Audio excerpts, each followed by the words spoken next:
Boaz constantly dreams. Optimism is the first thing that comes in there. Rav Boaz doesn't give up on people. He's constantly asking himself, how can I build? He's just doing what he really loves doing. If you really believe that something should happen, and could happen, and can happen, it's just a question of A, your efforts, and B, siyata d'shmaya. Yeah, so basically he came to me and said, we're gonna open a yeshiva. Now's the time. It was clear in my mind that once we were going to dedicate ourselves to the task, it was going to happen. Since every project is possible and realistic in his mind, because he's so optimistic. So let me get this straight. You don't have a dorm yet. That's right, we don't have a dorm. You don't have a facility? No, no facility. You have students? No students. You have money? No, we don't have that either. And you're opening? Yeah, we're opening. And that's what happened. If I really think that something's going to work, so I'm optimistic about it. There are projects that haven't worked out within the yeshiva. When we realize it's not going to work, we stop them. But the optimism is not fake. It's certainly coming from a very real place. Does his optimism ever drive you crazy? Always. Yeah. I never really thought about that. It drives me crazy in a good way. Because optimism is something that can be contagious. So if you believe in something so strongly, and the people around you start believing it as well, so then it becomes a self-fulfilling prophecy. I'm sure I get it from my parents. My parents are very positive people. My mother, Alav Shalom, there was nothing that in her life she felt she couldn't do. She always gave us that feeling that whatever it is that you want to do in life, you can accomplish. You know, Rav Boaz talks about how when he was in college, he was interested in architecture, engineering, and I don't think he really gave up that passion. He just sort of diverted it from exclusively being involved in concrete and steel beams to a larger definition of architecture involving building worlds. Every kid's a world within himself. Every student is his own universe. Shlomo Melech said, "Chanoch lana al pi darko," that a person should educate each student, each young man, according to his way. Before I met Rav Boaz, I was a kid with a lot of energy, but not a lot of direction. From the second I met him, I never felt like a child. That only helped me find my path. In other words, that energy which was all over the place, I feel. Over the years, and over the many conversations I had with Rav Boaz, it was just focus. When Rav Boaz looks at a student, he's not interested in just his mind or just his heart. He's interested in reaching the student as a whole. So I think the first thing that Rav Boaz did was he chose a group of rebbeim that are each unique in their approach to learning, each unique in their approach to Avodas Hashem. We believe that all rules of Torah have tremendous validity. So the key in education, I believe, is to find what is that way of each student. What is that personality of each student? What speaks to him?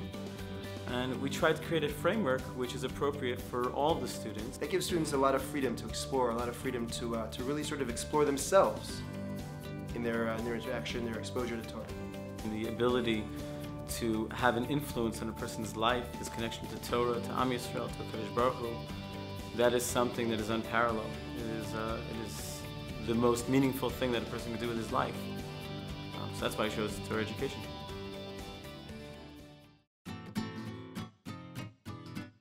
Do I consider myself a funny guy? Pass. He's always got a joke. He always loves lightening the atmosphere. I enjoy humor. I think that humor opens up a lot of doors. I try to create a positive atmosphere in the yeshiva and outside the yeshiva. And I think, again, that's all part of bringing people together. If you really care about someone, you smile when you see them. A bunch of adults that don't crack a smile, and he'll have them rolling. To bring other simcha is his greatest pride and joy. I love dancing. So there we are at a wedding, and he does the usual thing. He clears the way. Rav Boaz goes on his head, and I'm like, what is he doing?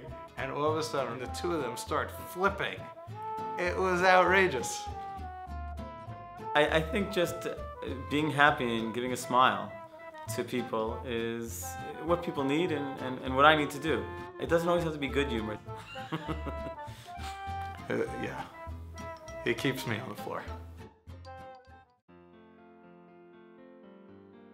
The vision of Ramat Shilo was one that was evolutionary. This is something that's been Rav Boaz's dream already for 4 or 5 years. And sometimes we do stop to think, oh wow, this is like שכונת Yeshivat Lev HaTorah, Ramat Shilo. People really love it here and they're raising beautiful families. And this has become a kehila which I think has a well-earned reputation for avodas Hashem, for unity. He is a realistic visionary. But there are very few individuals who have a chazon, who are rooted in reality, and have the ability to actualize their vision.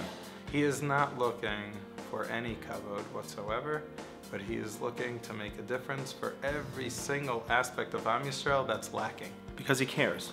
Ichpat lo, he passionately, viscerally feels a need to make changes, necessary changes. We've had the ability in Ramat Shilo to bring in different types of Jews from different hashkafas, different backgrounds, all together, and the feeling of unity and cooperation amongst the different kehilot, the different communities, is something that is a rarity in Eretz Yisrael and maybe even in the world. He feels that the Jewish people, that Klal Yisrael, is actually deficient, is ineffective if the entire whole is not working in unison.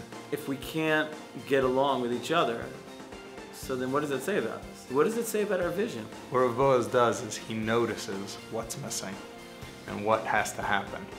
Boaz constantly dreams, and being his partner, that means a lot of work. Constant work, because constant dreams. He'll come up with big ideas, little ideas. There's no stopping him. Even now we're working on 2 new neighborhoods. And Rav Boaz himself feels that this neighborhood, with its successes, creates a mechuyavot. He's almost like obligated. Well, we're successful and so many people are, gaining from this and progressing in life and everything.